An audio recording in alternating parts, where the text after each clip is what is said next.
ഈ ജർമ്മനിയിൽ free education apply ചെയ്യുന്ന കുട്ടികളെ ഏറ്റവും വലിയ പ്രശ്നമാണ് ആക്ച്വലി ഈ IELTS-ഉം ഈ APS-ഉം മറ്റ് ഡോക്യുമെൻറ്റേഷൻ ഇഷ്യൂസൊക്കെ ഒരു സീനാണ്. അപ്പം ഈ 2024 സെപ്റ്റംബർ ഇൻടേക്കിലേക്ക് വേണ്ടിയിട്ട് വിൻ്റർ ഇൻടേക്കിലേക്ക് വേണ്ടിയിട്ട് ഒരുപാട് പേര് അപ്ലൈ ചെയ്യുന്നുണ്ട്.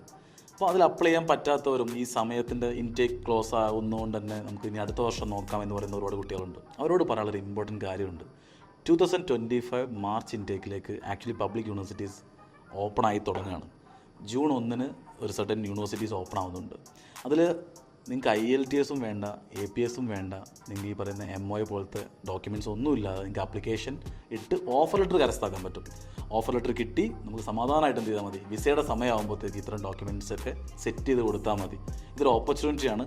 മാസമായിട്ട് ഓഫർ ലെറ്റർ കളക്ട് ചെയ്യാൻ പറ്റുന്ന ഒരു ഓപ്പർച്യൂണിറ്റിയാണ്, മിസ് ചെയ്യരുത്. ഇപ്പോൾ നമ്മൾ ഏതൊക്കെ സ്ട്രീമുകളിലെ കുട്ടികൾക്ക് ഈ 2024 ഈ ഓപ്പർച്യൂണിറ്റി ഉപയോഗപ്പെടുത്താമെന്ന് ചോദിക്കുകയാണെങ്കിൽ പറയാം. ആദ്യം എഞ്ചിനീയറിംഗ് പറയാം. എഞ്ചിനീയറിംഗിൽ നമുക്ക് മെക്കാനിക്കലിലും ട്രിപ്പിളിലും സിവിലിലും നമുക്ക് ഓപ്പർച്യൂണിറ്റീസ് ഉണ്ട്.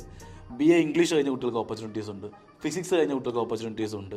സോ ആക്ച്വലി ഇപ്പം എഞ്ചിനീയേഴ്സിന് ഞാൻ പറഞ്ഞു 2025 ഈ പറയുന്ന സമ്മർ ഇൻടേക്കിലേക്ക് ഓപ്പർച്യൂണിറ്റീസ് ഉണ്ടെന്ന് പറയുകയാണെങ്കിൽ ഇപ്പോൾ നമുക്ക് transport engineering and mobility MSc programmes ഉണ്ട്.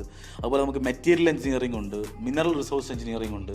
ഇതൊക്കെ അറിയാം, ഏതൊക്കെ സ്ട്രീമായിട്ട് കണക്ട് ചെയ്യാൻ നിങ്ങൾക്ക് നന്നായിട്ട് അറിയാം, എഞ്ചിനീയേഴ്സിന് അറിയാം. അപ്പോൾ ഈ സ്ട്രീമുകളിലേക്കൊക്കെ നമുക്ക് ആപ്ലിക്കേഷൻ ഈ പറഞ്ഞ മാർച്ചിലേക്ക് സ്റ്റാർട്ട് ചെയ്തിട്ടുണ്ട്. അതുപോലെ പറയുകയാണെങ്കിൽ നമുക്ക് കെമിക്കൽ എഞ്ചിനീയറിംഗ് ഓപ്ഷൻസ് ഉണ്ട്.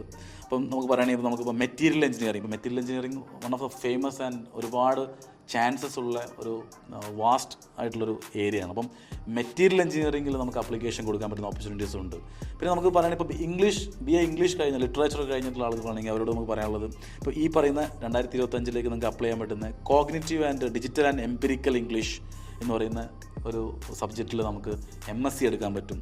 അതുപോലെ നമുക്ക് ഈ നേരത്തെ പറഞ്ഞ BTech കഴിഞ്ഞവർക്കൊക്കെ ഓപ്പർച്യൂണിറ്റീസ് ഉണ്ട്. അപ്പം ഈ കോഴ്സുകൾ ഞാൻ കുറച്ചുകൂടി സ്പെസിഫൈ ചെയ്ത് പറഞ്ഞേ ഉള്ളൂ. ബിക്കോസ് ഈ കോഴ്സുകളിൽ കൂടുതൽ നമുക്ക് ചാൻസുകളുണ്ട്. ഇപ്പോൾ പബ്ലിക് യൂണിവേഴ്സിറ്റിയിൽ ഓൾമോസ്റ്റ് മാർച്ച് ഇൻടേക്കിലേക്ക് യൂണിവേഴ്സിറ്റീസ് എണ്ണം കുറവാണ് ആസ് കമ്പയർഡ് ടു ഈ വിൻ്റർ ഇൻടേക്ക്. അപ്പോൾ അതിൽ ഈ പറയുന്ന ഒരു സെർട്ടൻ യൂണിവേഴ്സിറ്റീസ് ഓപ്പൺ ആവുന്നുണ്ട്. അതിൻ്റെ കോഴ്സുകളാണ് ഞാൻ ഇവിടെ ഷെയർ ചെയ്തത്.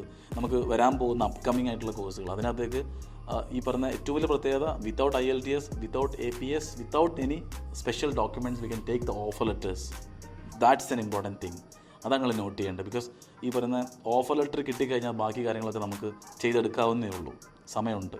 അപ്പോൾ ഇത്തരം കോഴ്സ് സ്ട്രീമുകളുള്ള കുട്ടികൾ മുന്നോട്ട് വരിക. ബിക്കോസ് അവർക്ക് അപ്ലിക്കേഷൻ 2024 അത്ര സമയം വെയിറ്റ് ചെയ്യേണ്ട കാര്യമില്ല. ഇപ്പോൾ തന്നെ ഫുൾ സെറ്റ് ഓഫ് ഡോക്യുമെൻറ്റ്സ് തരികയാണെങ്കിൽ നമുക്ക് എന്ത് ചെയ്യാൻ പറ്റും, ഒരു ഡിസംബറോട് കൂടി നമുക്ക് ഓഫർ ലെറ്റർ കൺഫേം ചെയ്യാൻ പറ്റും.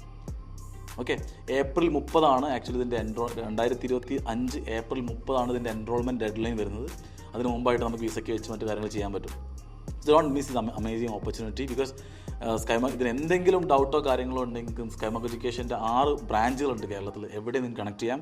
അതല്ലെങ്കിൽ താഴെ കാണുന്ന നമ്പറിൽ നിങ്ങൾക്ക് കണക്ട് ചെയ്ത് കഴിഞ്ഞാൽ നിങ്ങൾക്ക് we can help you out.